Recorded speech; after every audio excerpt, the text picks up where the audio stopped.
What's up, guys? DrFluffster here, and I'm back with Manager Mode. I've got my mate next to me, who you would probably recognise from him saying Delph, and he wanted to make Gerard out of Marzipan.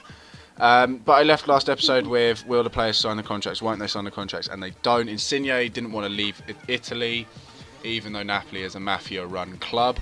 And Raheem Sterling didn't feel like my league could offer him anything, even though he was only used as a squad rotation player for Liverpool. At the age of 17, you're going to try and get as much football you can, but you know, he's a cunt.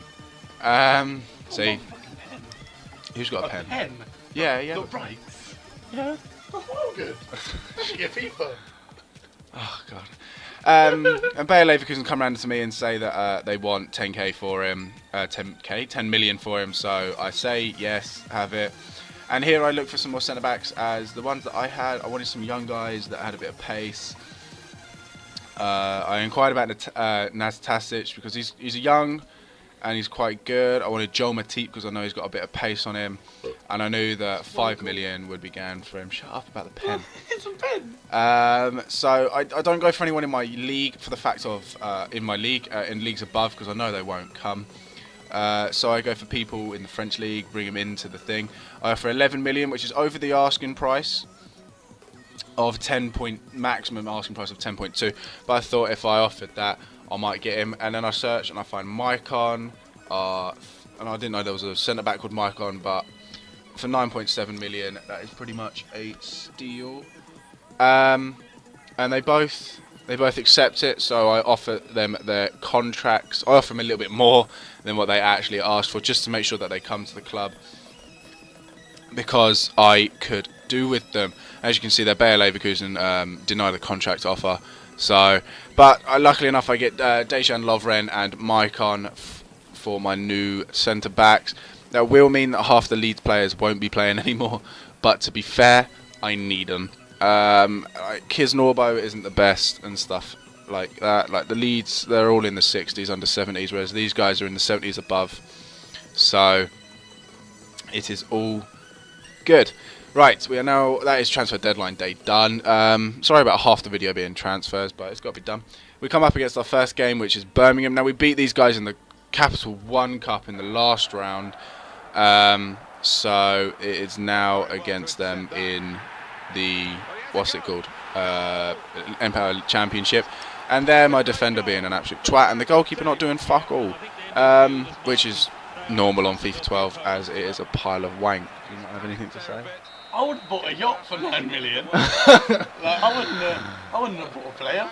I got a yacht. Of all things, you buy a yacht. Yeah?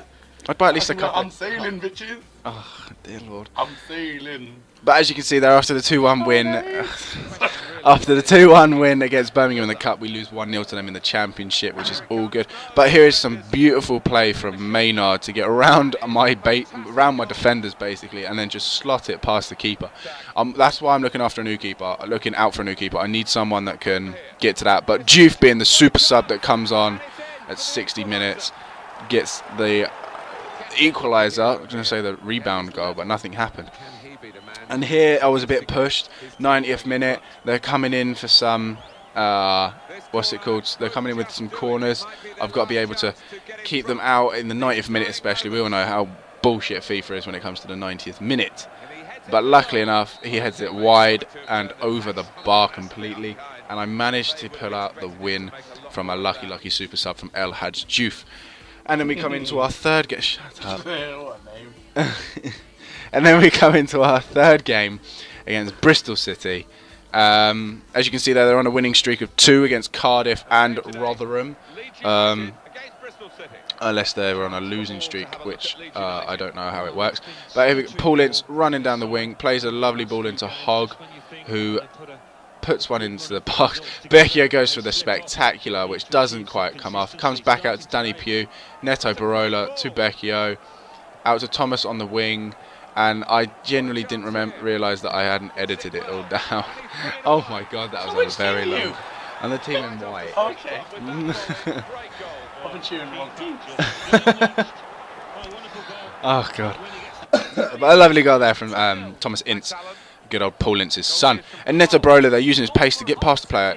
and doesn't do anything. The player just runs past him, and lovely, and nicely slots it past the keeper there for the set. No, he's not. He was probably getting in there.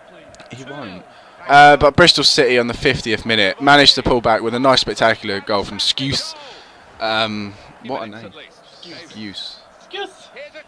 Excuse me. Excuse me. But as you see there, if you want to rewind it, my player actually pulls out with an injury as the player manages to run past him. Look, wait. Oh, my cuff. And bang, goal. I think that's...